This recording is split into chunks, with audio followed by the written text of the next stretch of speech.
Greetings, my friends. 'Tis I, your host, the Mighty Blue Mage. Yes, I'm flexing even though you can't really see my bicep out because I'm wearing a long sleeve shirt. Well, this intro was a failure in all levels, wasn't it? Okay, I know you read the title and you're like, Danny, nobody cares about unboxing videos anymore. It's a lazy attempt by lazy video makers to lazily put out lazy videos.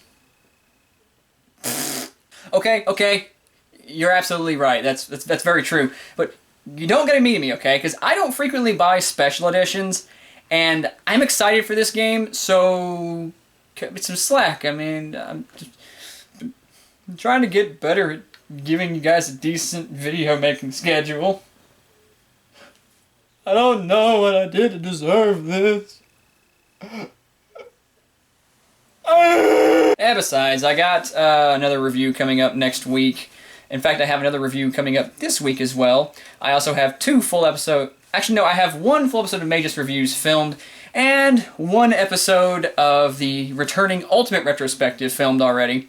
So, give me a break. I'm also in college again, so I'm balancing a lot of shit right now. So, I hope you guys appreciate what I'm doing for you, because I appreciate your viewership, and I really like it when you guys watch my stuff. So with that being said, let's go ahead and unbox this. Okay, for starters, I just got a poster from GameStop as well. 1 second.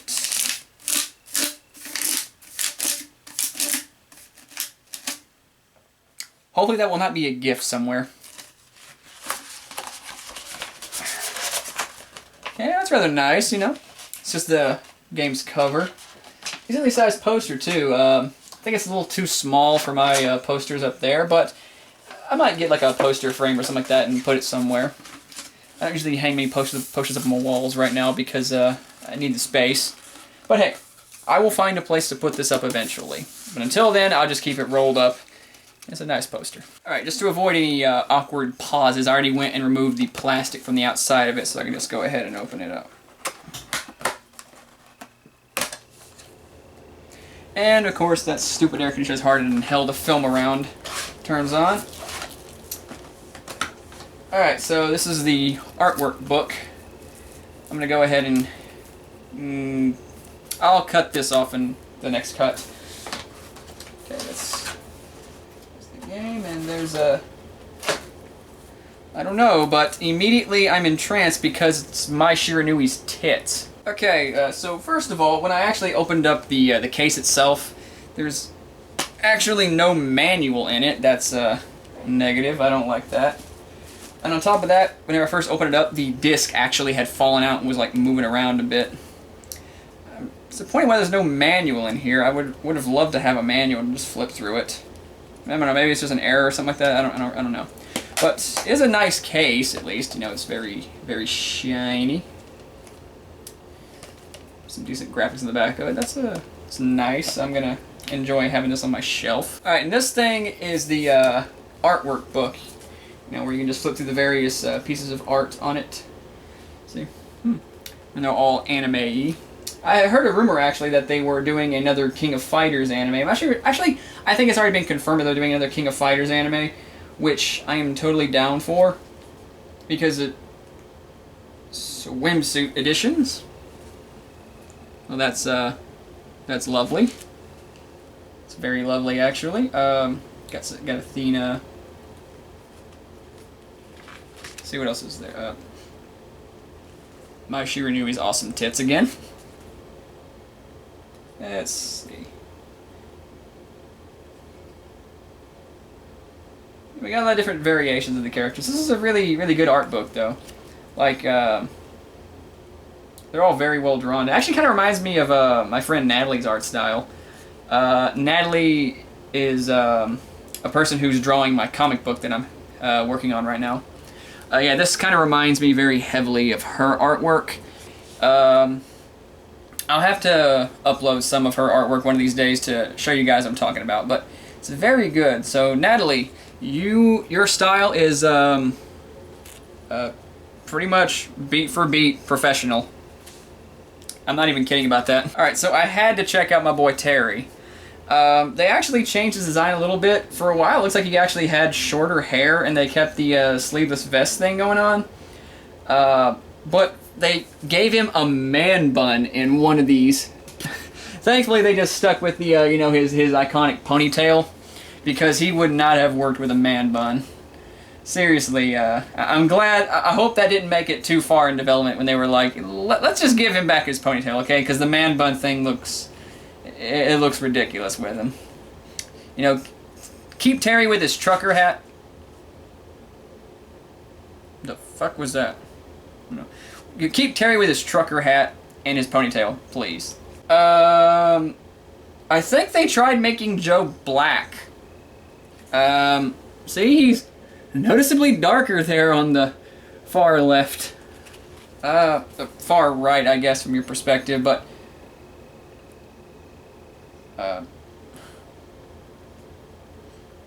this is not quite as bad as the time they actually made Clark black in, one of the Maximum Impact games. I really gotta get around to reviewing those one of these days, don't I? Because they're kind of a mixed bag. I'll have to get a copy of them eventually. One of these days. Alright, so I'm flipping through this book and I got to King, and it turns out she appears to have a, for a while at least, she had a design wherein her, like, her shirt was kind of ripped open, revealing kind of like her bra and stuff like that. I mean, I have no problem with nudity in video games, and I'm certainly not one of those feminist types who would get triggered over seeing that or call it rape culture or whatever. But I'm kind of glad they didn't go with that design, and not because I think it's objectifying. Rather, I like her her suit design a lot better. I don't know. To me, King has this this era of class and grace about her, and I think it's a unique look for her. And I'm glad they just decided not to just be like, here's Angel's tits. Instead, here's her being a badass in a suit. I like that. I love her design. Alright, we get to the new girl, Alice, who's pretty much the kind of like Terry's version of Sakura from Street Fighter. She's basic. You know, I've seen her moveset. She's a combination of Terry, Joe, and Andy. And her hat actually reads Fatal Fury, and she's cute and all, but I kind of hope they don't replace Blue Mary as Terry Bogard's love interest, because I really like Blue Mary and Terry as a couple. And, I don't know, Alice is fine and all, it's just, I just like Blue Mary and Terry better. You know, I think they work better as a couple. I'm just flipping through these pages right now, seeing if there's any kind of thing that I think is worth talking about. Like, maybe some previous character design. For the most part, all of their character designs are, I'm not seeing any, like, other versions that didn't make it into the game. I'm just seeing, like, alternate colors and stuff like that. But people are happy that Angel's back, though. I know I'm happy that Angel's back. Because she's a gorgeous character. And here we have King of Dinosaurs. My friend Darian's, when he first saw this character, he just fell in love immediately. He's like, is that dude a dinosaur? I'm getting this game now, just for the dinosaur. Yeah, you can actually play around with King of Dinosaurs in the demo, which, if you haven't played it yet, I really recommend it because it's free. But they have him being petted right here. That's kind of adorable, actually. Mean old T-Rex, but he likes being, he likes having his noggin scratched. You know, I just now realized that Nelson, one of the newer characters in this game, he has a robotic arm. I think that's really cool. He's physically handicapped, but he's out there punching people, being a baller. And I think he has a really fun moveset, too. Like, I played around with him in the demo. Yeah, he's great. He's great fun. Oh, and here we have a new character, Zarina. I give her, like, I don't know, a month before she starts developing a fan base as someone else's waifu. It looks here that she went through a couple design changes, too. Like, here she had short hair, and over here she has, like, some other costumes. Yeah, for a while she actually had blonde, like a blonde hair, and her hair was actually curly. I think the design they went with is fine, but I don't know, maybe her having curly hair would have given her a little more personality. I don't know. I think it's a really good design just by itself. Plus, she has Toucan Sam. And we finally get to Sylvie Pala Pala, aka Kiardi Pamu Pamu. The character was inspired by her big time. It's just the name alone is that. The designs they went with, I don't know. She looks like she either has short hair in this picture, or that's just they're moving their hair to show what the back of her costume looks like, which is probably what it is. But she did have another design already, one that was a bit more restrained than what it was. Right here, as you can see it. I think that's a fine design already, but the design they went with is, yeah, it's very, very moe. Okay, I'm at Kukri now, the one of the newer characters. He has an older design, a rough sketch, which I actually kind of like, about the same as I like his current design, because he looks kind of like Shishio from Rurouni Kenshin. I don't know, I like the bandage look of him. I think the design they have right now for him is perfectly fine, but the Shishio inspired design, as I'm calling it anyway, looks really good too. I think probably had to do a coin toss on that one, see which one they wanted to go with. Okay, next page we're at Mian, who her design is really cool. I kind of like the mask. I kind of like how many masks she has down here at the bottom. But I think she's going to be one of those characters that I haven't played around with her. I haven't even played the game yet. I think she's going to be one of those characters who's going to be kind of hard to get the hang of, because I saw her trailer and she's kind of floaty. It looks fun, but I don't know. I'm not sure how I would place her on a tier list. But the one design she has looks really cute. She has some glasses in this one. I like that. You know, we see her expressions here, and she's wearing glasses with her with a ponytail right there. That's cute. That's cute. And she has another rough design right next to it, which is another fine design. SNK always gives their characters really great designs. Save for Terry Bogard with the man bun. I'm glad they decided to go against that. And now we're at Antonov, aka Triple H from WWE. I swear, he looks like the modern version of Triple H. We see his KOF belt, which he actually keeps. He has a compartment in for storing cigars. This dude is manly as shit. And he had a rough design where he was supposed to be black. Like, black with orange hair and everything. See that? That's just weird. And he had a design where he's supposed to be black right about here, or at least a very, very, very, very, very tan. But he looks black to me right there. So it appears that he started off as a black character before eventually just becoming a really, really tan, white-looking dude. You know, I heard a rumor that they're, or rather, not really a rumor, but rather Leyu Millennium confirmed that what they're hoping to do is they are hoping to like, take SNK's properties and making them in, like, live action stuff. I say if they're going to have anyone play Antonov in any kind of recent rendition, seriously, get Triple H. He looks just like the dude. And he's already been proven that he can act relatively well when given a decent role. Hey, has he ever had a decent role? I don't know, but remind me to review one of his movies, because I hear they're just not very good. Okay, I thought Antonov would be the final boss, but apparently not. There's this new character on the back. His name is Verse. This dude has a badass design. Look at this. Holy shit, that is hardcore incarnate. Like, seriously, this is a great design for a character. Again, SNK always gives really, really damn good character designs. I actually kind of dread fighting this guy, because if he's got SNK boss syndrome, I'm going to be very afraid. And there goes that stupid air conditioner again. Do you have any idea how hard it is to film around that thing when you're doing like full episodes and you're trying to keep the audio from being like fuzzy sometimes? Because I film everything in that chair right there, and my room is tiny.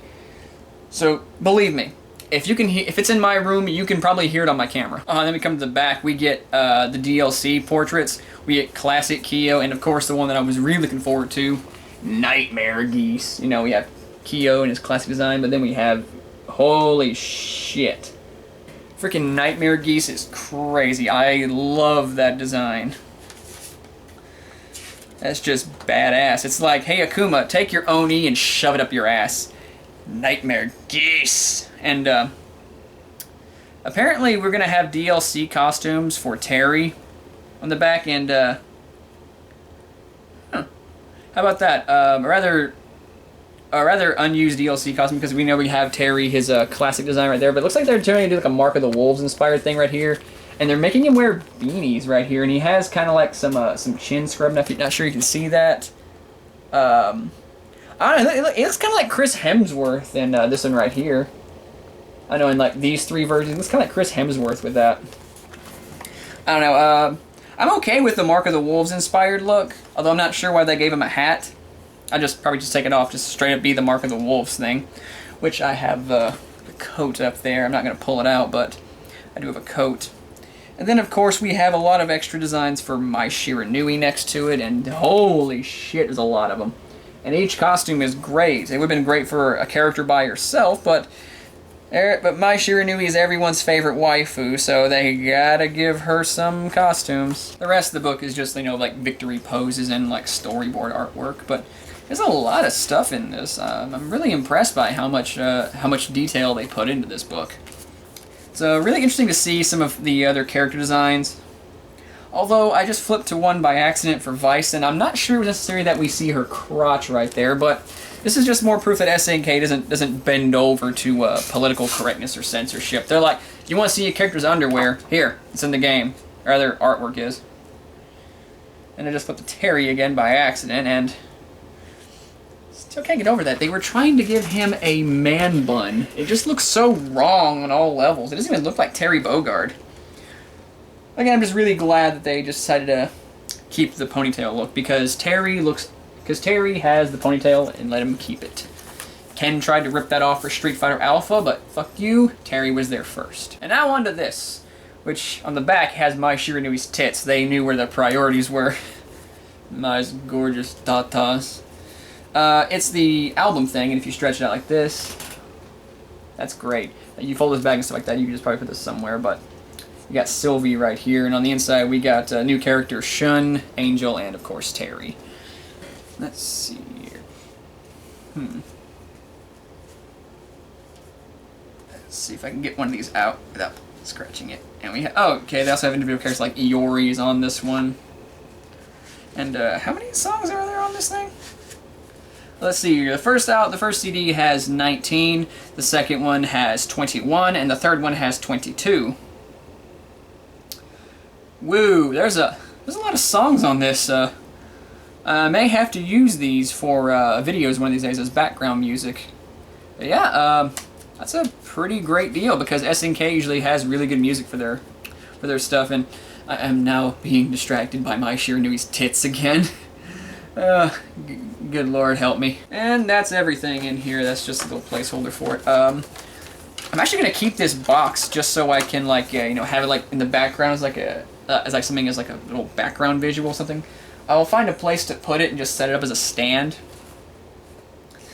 But yeah, I guess that's okay for like $80, you know, for a special edition. You know, you get a really detailed art book.